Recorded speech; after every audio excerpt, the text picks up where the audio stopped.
Hello, hello, hello. It's been some time, hasn't it? Lots has happened in my side of things, my life, and that side of things. But we're getting there. We're getting there. But anyway, welcome to you. Thank you for turning up. And we shall be talking mainly about one particular incident that I need to discuss. It would probably be 20 minutes, I would have thought. 20 minutes, maybe even half an hour. If there's any comments, questions, please feel free to put anything in there that you want. Hello, Jenny. Hello, Chris. Hello, Tom. Really good to see. Tom's double booked. No worries at all. So, really, my name's Harry Tanguy. I was in the police for quite a long time, 30 years, on specialising on armed response and traffic and basically serious fatal road traffic collisions. I was a pursuit tactics advisor. In the driving side of things, I was advanced driver, TPAC, which is tactical pursuit and containment, that side of things. And I was a VIP driver, so I did lots of J turns and handbrake turns and driving with no windscreen and stuff like that. It was all good fun. I did, quite a lot of VIP stuff, working with all the royals and government officials, prime ministers, that sort of thing. So, and that's in London and in my home force, Devon and Cornwall here. So, welcome. Thank you, as I say, for turning up. I'm going to talk about one particular incident, which is this one here. And it involves someone I actually know, and I know them to be an absolute professional officer down to the T. So, basically, it's this one here. The problem we have with this one is that, just get rid of that, Devon police officer given final warning after talkie pursuit. Now, I've always said, and I've written in my WordPress blogs that I've got. So if you search Harry Tanguy WordPress, you'll see all my blogs. It's there on taser, pursuits, all sorts. And then basically the problem we have is when I was pursuing a vehicle, I knew it was in the lap of the gods and the person I was pursuing, the criminal I was pursuing, to decide whether I was going to go to court or not, or whether I was going to get disciplined. And if it was successful, like many of my pursuits were, and you got somebody at the end of it, and I remember one who was involved, there was a blog on it actually, one involved his £50,000 burglary. He was cloned plates on that stolen BMW. He was wanted in Liverpool. I was loads of stuff, and basically big pursuit, big smash into like 5 parked cars, took the front of a building out. I had a foot chase after that, caught him because I certainly wasn't going to let him go after that, and then got back to the car, and there's his girlfriend and their baby in the back seat. Tea and medals. Everyone's a hero. I knew if that car had rolled and that baby had been killed, I would have been absolutely ripped to pieces in the system. The IOPC would have been like baying wolves. And you see what I mean now by it's completely down to the person you're pursuing. And quite frankly, they can stop at any time, but they decide not to. And this is the point when I say the public need to decide whether they want pursuits to occur or whether they don't, because it's unfair to scapegoat the police officers as long as they are following the driving training and they've got experience, but they've got their training, they're following the rules, so to speak, then and they're not just driving like idiots, because they shouldn't be if they're trained and they're qualified to do so with those pursuits, then why are we making scapegoats out of them? Because sometimes things get a bit messy. And it's horrible when they get messy. It's even horrible when, some little criminal some little scrope gets killed. It's a waste. It's a waste when they could have possibly brought their lives around to a more positive way. But this happens, and they have to have some responsibility for that. So basically, the law at the moment says there's no difference between a police driver and a member of the public. Whereas, and they often would say, well, if you're saying the car you're pursuing was driving dangerously and you were keeping up with it, surely you were too. Wrong, because we tend to catch up on the bends and things where we straighten out the bend, we get a much safer way. We slow down at traffic lights, whereas they might whack through them. And of course, if they do that too much, then we stop the pursuit. So Darren Green is a colleague in Devon and Cornwall, and he was the one who had that. You won't mind me naming him. and he was the one who had that final warning and gross misconduct against his name in the force. And he was armed response, traffic, because a dual rolled in Devon and Cornwall. And basically what happened, there was a guy called Liam Walmsley was being pursued by other police vehicles and into Tor Bay. And this guy was driving 70 mile an hour in a 30 mile an hour limit. He was driving the opposite way round roundabouts. He was driving straight over zebra crossings without even a second thought. And therefore, Darren, who was coming from the opposite direction on his side of the road in a plain vehicle, but with full blue lights, saw the offending vehicle, Liam's vehicle, coming towards him on the wrong side of the road, so nose to nose. And it's only then when he put his blue lights on at that point that that Liam then moved across to his side, and therefore Darren took that point then to do tactical contact to end the pursuit there. Because if he goes behind him, what's happening down there? That's the problem. Now, the IOPC, you know, you're going to go, well, I hope it's going to be safe. I hope that he's not going to kill someone, and it's not my missus or whatever, my children or whoever, you know. But they sort of decreed that, well, he should have left it a bit longer. It might have been okay. It wasn't that busy after all. He's going into the town centre of Torquay, you know, for goodness sake. And would that board have put their family at the end of that road with that idiot driving towards them? And I say idiot because he wasn't only under the influence of drugs. He had a considerable amount of cannabis in his car as well. He was disqualified from driving. He was breaching his conditions, several bail conditions, I think it was.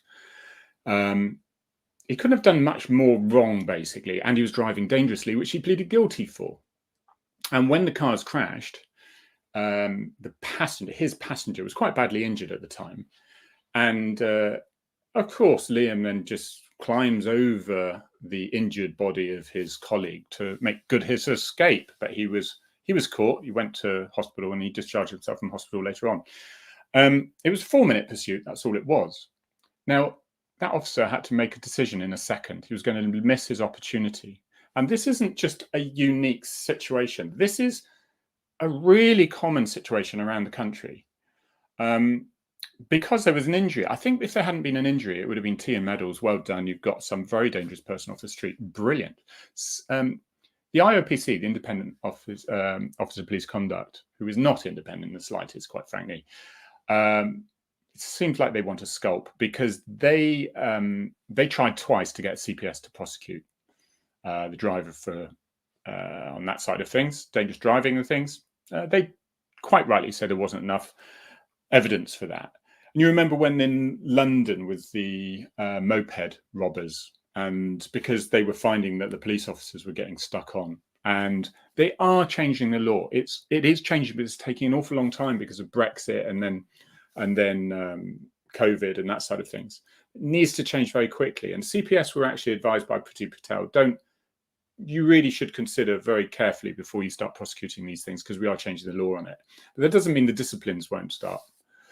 And so 2 bites of cherry, if you like. The IPC then get a professional standards unit, and so the professional standards of the local IOPC, if you like, they're usually a lot better, they're a lot more sensible, because they are police officers, majority of them, and they know what it's like on the street. And if there's any dispute with the way they're dealing with it, it goes to the IOPC, who are basically inexperienced civilians, a lot of them, who don't really have a clue what it's like to stop search someone or be involved in a pursuit or go to a fatal road traffic collision, which of course Darren would have done lots of. He knows the aftermath of this stuff. He knows what it's like to see the mutilated body of a road traffic collision victim. So he knows how easy it can be. So CPS said no, so he was like 2 years in the running this one. And guess what? While the IOPC and the PSD were actually doing their investigation, the case ran out of time for certain aspects of it. I mean, it's embarrassing. Basically, this is what it is. It said, Judge Evans said, and he said he had been fortunate that a delay in bringing the case to court, caused largely by an investigation into the cause of his crash, meant he could not be sent to prison. He added, Why, oh, why is the case charged in June this year, 2021? And why no driving whilst disqualified offences and nothing done about the cannabis? None of that was dealt with. None of that was dealt with because times ran out with the investigation because they were faffing around trying to stick a police officer on for doing his job, for which he was qualified and experienced to do. He made a split-second decision. And if we're not very careful, we're going to have police officers, I suggest now, are going to be overcautious and they're just going to let these people go.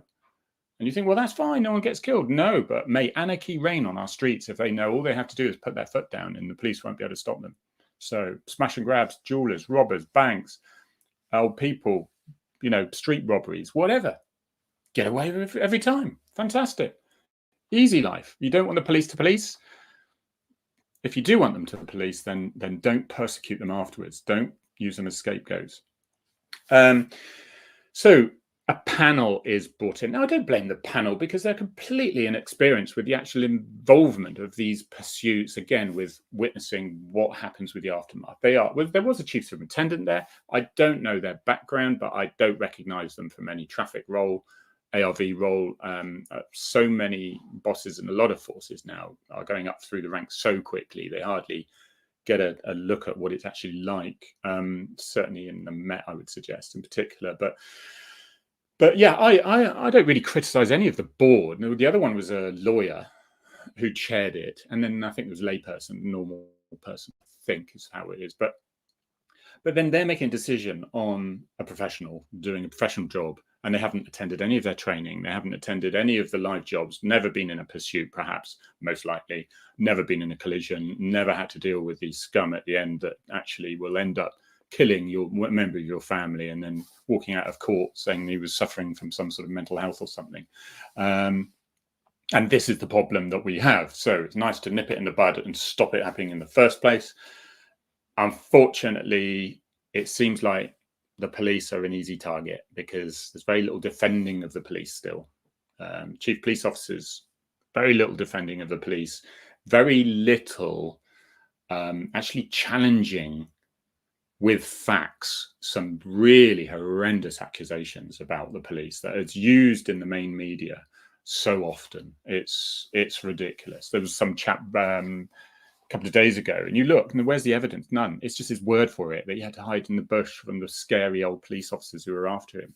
He ran from the police and he hid, and the police found him, and then we're taking his word for it that they were really nasty to him. Guess what? People I arrest in completely professional manner often made a complaint saying I had been horrendous, one saying I'd been racist, and this, that, and the other, which you're a fool if you do with all these cameras and recordings and things going on. You're not going to last 5 seconds in the police if that's what you're going to do. But why not? Why not say that? You've got nothing to lose. Why not say anything? Nothing to lose. Even the BBC come along and go, really? Is that what they did? This is terrible. And then there's a load of people, these so-called experts, saying, oh, well, the police need to sort themselves out. This is horrendous. Not a shred of evidence. That's the thing. That's the problem. So my two ones, exactly like Darren Green's, I did a tactical contact on somebody who was a drink driver, and they were at Ede Roundabout on the A30 just outside Exeter, and it was dark. It was probably a wintry day like today, and they were going up the off-slip at night onto the dual carriageway against the flow of traffic, and I could see the lights going on the main road. I knew it was going to be head-on. It had been originally reported as a drink driver, and I drew up alongside him and I said to my colleague, decision time, and I just smashed into him, and he went right up the bank and came back down again, and I had to do it again. Smashed into him and he went up the bank, hit a big stone and stopped. That was the end of the matter. Tea and medals. Yeah, what if he, there's going to be police officers there going, oh, I ain't going up that off slip, and I'm not going up, I'm going to leave him to it. Family of 5 wiped out. Bang, gone, head on. That's what you're going to get. That's what you're going to get. Would I think twice about doing that now? Probably. Second one I did was in the centre of Exeter. It's all Exeter, isn't it? Centre of Exeter. Mental health guy literally thought a police van was the mothership of the aliens, and the police cars were the little workers, and he was no lights, drugged, mental schizophrenia and whatever, and opposite side of the road, driving And then as he turned around the roundabout to go to the opposite side of the dual carriageway, I then pushed him into the side again, literally knocked him into the side, tactical contact that way.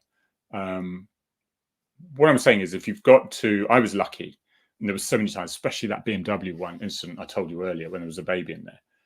That was through the luck of the gods that I was not in court with Death Dangerous, doing my job, doing exactly what I want. So the public have got to decide, and they've got to back these police officers up, really. I think that is the main issue there. Got a few comments. I'm just going to put in. I did actually put a blog. I did do a blog on my WordPress, and you can actually see newspaper picked up on it. Devon police officer given final warning, and then it was former cop blasts unjust system for letting down Devon pursuit officer. I think it's outrageous. I think it's not just unjust. I think there's a real sinister side to this, that the welfare of those police officers is completely and utterly disregarded in order to keep those who shout the loudest happy, but those who obviously have the least to say. But they shout loudly and they make lots of complaints, and they're too often listened to. So, Chris Lee, hello. Scott, hello, Gordon. Gordon Scott Taylor, Scott there. Yeah, Scott. Nice to see you. Evening, Harry. All is well. That's good. Good to see you up there like that. Hope you are well, Thomas. Thank you very much. And what do we say here, though? Public need to accept that policing is not all black and white. Sometimes it gets messy, and sometimes people get hurt. If scroats don't fail to stop them, pursuits won't happen. Simple. It's exactly it. I mean, that's exactly it, isn't it? It's not all black and white. What I say sometimes is, especially when you're grabbing hold of criminals and things, and they're fighting and they're lashing out. It's not like TV where you're like, you know, especially when you're not allowed to punch them in the face, because that would be frowned upon. So therefore, there's lots of grappling and slipping out and whatever. And when someone's keen to get away, they can be very strong. And I say, sometimes policing is messy. It isn't pretty, but people see this messy thing going on and go, "Oh, look at that police officer! What? He only had a bit of cannabis." No, it's not. He had a bit of cannabis. He's now fighting with a cop. That's the bit that the cop is scrapping with this guy for. Because guess what? Otherwise, I often say on my Twitter, otherwise, are we only going to arrest compliant people? Is this it? But I know, talking to the massive majority of people, all you out there, you all agree with me. This is absolutely fine. But unfortunately, it's not the ones with the mouthpieces that get listened to. It's not clickbait for the medium, for the mainstream media who like to have a good old argument, a bit of controversy in there, don't they? And hindsight is the thing. I think, do you know what? You know, when you've got those banks and did you make an investment or whatever, you forced into this insurance thing and all that PPI or whatever it was called. I think it would be one on policing and PTSD and how they were persecuted. The evidence is there. It's obvious. I mean, there'll be people looking back in a decade's time going, how the hell did they pick on these people? Otherwise, it's gone so far the other way, you won't get any police, because no one will want to be one. They wouldn't be crazy enough to be. Hindsight is great, but police don't have time to check the crystal ball before pursuing exactly that. And so many senior cops or retired cops say, "I wouldn't pursue anymore. Don't do it." But you join the job to fight injustice, don't you? You join the job to, if something isn't fair. I used to stick up for the bullied kids in school and usually get a smack for my efforts, but because I just didn't like injustice, really. Yeah, there is that. There is that. If the car belonged to the IOPC director of, I mean, the IOPC get criticised non-stop, and do they get disciplined? Of course they don't, because there is no one to discipline them. They get criticised by judges, quite serious criticisms. Quite dubious honesty issues. It's absolutely flabbergasting how they get away with it. And this is it. At the end of the day, that is it. It's simple. It's down to the criminal. Did they have an opportunity to stop?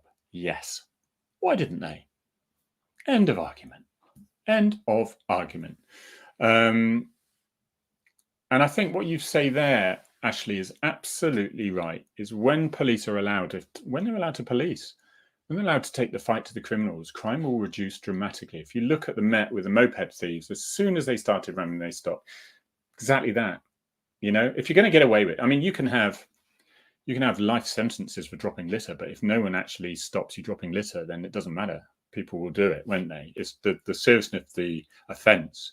It's the backup. It's, you know, it's the plea bargaining. It's like, well, you know, it's all the steam runs out of the case. This is what you'll get a lot of the time as well, when you get quite nasty people going to court. And it will reach to court because of Brexit and COVID and all the delays and then shutting down all the courts. So there's no room, you know, there's no time to deal with them all. So you'll get a case come up in like 2.5 years after it happened, and the steam's run out of it. They don't care anymore, you know. You are going to get away with it. This is the problem. That's the problem. I don't like it. Right. Quick thing. I went to Norway. You might have seen this on my Twitter and my Instagram and whatever. I did a bit of this. I went to Norway, and this is my brother. He lives in this boat, and that's my brother there.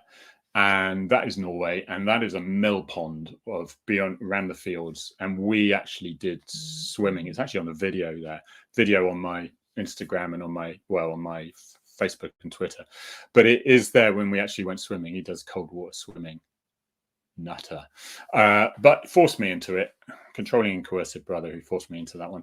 My other brother did. 3 brothers in a boat with a dog over Christmas, and we made Christmas dinner with his sons and all that, and it was just the best Christmas.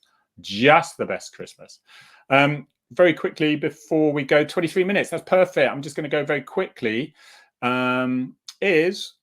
If you're around Halifax, Leeds, or Paignton, we have frontline chat, and you'll see that I do a YouTube here for this, but every Saturday with Dave Wardell, who's from Finn's Law side of things. He's a serving police officer, dog handler, and we put it on the road, and it was already been in Chester, great success over there. And if you do the code, if you are a blue light card holder, so police officer services, NHS, then you get 2 tickets for the price of 1 by putting code capitals frontline 2022. And I'll just end with that. That is my links. Guys and girls, it's been emotional. Thank you, Chris. Enjoy those images. Changing my badges from PCSO to police on the 18th of Feb. That is something to celebrate. Good for you. You'll have tough times ahead, but you are very aware of the situations. As being a PCSO, you've seen a lot, heard a lot, and you are clearly no fool if you've experienced that side of things. So good for you. People say, would you join the police now? It's when I joined the police 30 years ago, they said the job's fucked then. All right. They said it then. It's just different, guys. It's just different. I'll just move that.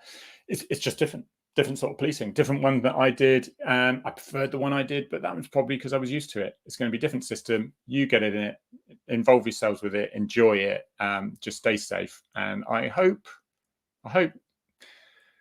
it's the great British police again, and you actually get the support you deserve. That's what I want. Ladies and gentlemen, and anyone who wants to call themselves anything else, I don't care. I bet they do. Some cops will work with, but you'll always get moaning cops as well. And you think, well, why are they doing such a job that they hate so much? Bugger off and do something that they enjoy. But yeah, it's easy. Cops are great moaners. They love to vent off. They love to do that. And that's it. Right. I'm going to find the little thing that I pressed to make us all go away. And I will try to be here, if not next week, 2 weeks' time. Try to do one in 2 weeks' time, bi-weekly. And 4 o'clock Saturday, frontline chat. And see you there as well. That'd be good. Cheers.